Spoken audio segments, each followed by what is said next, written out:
Hello tout le monde, j'espère que vous allez bien. Alors on se retrouve aujourd'hui pour des petites recettes avec les courses que j'ai publiées, le retour de courses. Donc là on est direct quasi après les courses. Là j'ai préparé plein de choses. Vous voyez de la compote, je vous la remets pas en vidéo puisque je l'avais déjà filmée. Des crèmes dessert ici.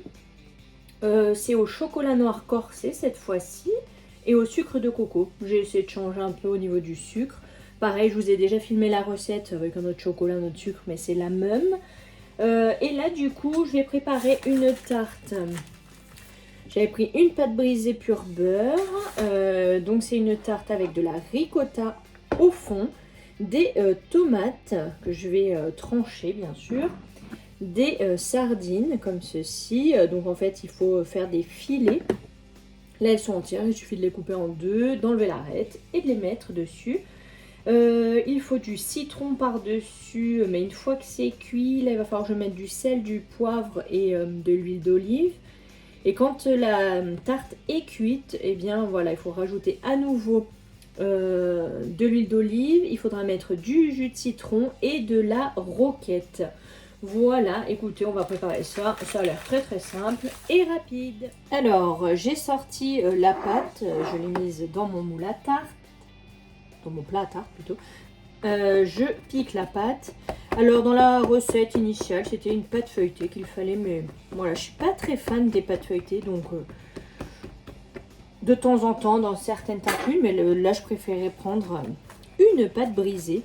Et j'avais pas envie celle-ci de la faire moi-même. J'avais envie de me faciliter pour cette recette. Donc voilà, pâte indue, pur beurre. J'ai fait des petits trous à la fourchette. En attendant, j'ai mis mon four à chauffer parce que j'ai aussi préparé un granola pour mes petits déj. Du coup, voilà, j'ai lancé le four. Une fois que le granola sera cuit, je pourrai cuire ma tarte.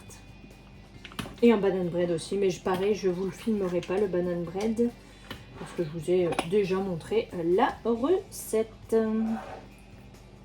Ça va faire redondant. Donc là dans le fond, j'étale de la ricotta. Normalement c'est 120 g de ricotta. Mais voilà, moi je vais en mettre à l'œil parce que de toute manière j'aurai pas besoin de ricotta dans un autre plat. Je m'en servirai bien sûr, hein, je vais pas gaspiller. Mais voilà. J'ai pas envie de peser, je vais mettre à l'œil et ce qui restera finira dans une recette inventée. Dans la retate, mais n'importe quoi, dans la recette de la tarte, ils indiquaient de mettre 6 tomates. Moi je trouve vraiment que c'est énorme, j'en ai pris 5 mais je suis même pas sûre de toutes les faire. Donc je vais les laver au fur et à mesure, là je vais en laver 2 par exemple. Et je vais les couper, je vais les disposer en rosace et je verrai bien. Voilà, j'ai fait comme ceci, j'ai mis uniquement 4 tomates. Voilà, ouais, parce qu'il en reste une, donc comme j'avais sorti 5, c'est que j'en ai mis 4. Mais voilà, j'ai chargé. Hein. Donc là, je vais mettre sel, 5B, huile d'olive. Ensuite, mes sardines, quoique mes sardines sont à l'huile, donc non, moi je vais pas mettre d'huile d'olive, je vais me servir, tant qu'à faire, de l'huile de mes sardines, même si c'est de l'huile de tournesol. Mais voilà, ça aura le goût des sardines. Ouais, je vais faire ça. Voilà le résultat avant cuisson, hein, bien sûr. Donc j'ai mis les sardines en filet, un petit peu écrabouillé. Et après tout ce qui restait, voilà, les petits morceaux qui restaient, j'en ai mis un peu au milieu et un peu entre.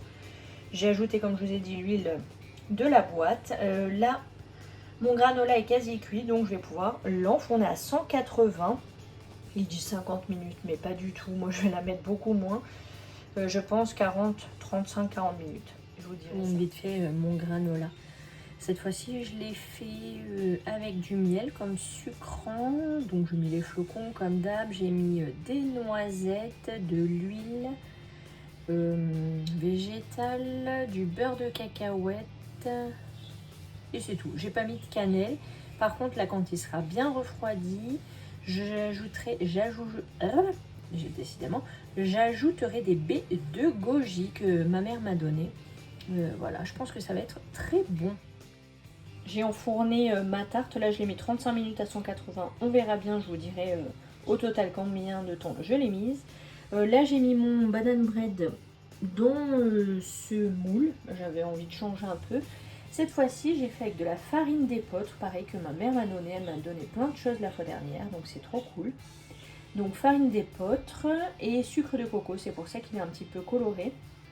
J'ai mis les bananes que j'avais congelées lors du dernier retour de course, vu qu'elles étaient trop... Enfin, elles étaient déjà abîmées, elles s'ouvraient, donc j'en avais congelé 3. Voilà, je m'en suis servi, au moins c'est fait.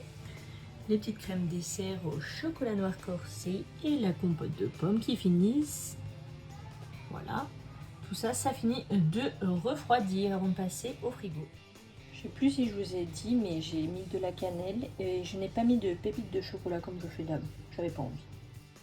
Donc 35 minutes à 180, c'était impeccable.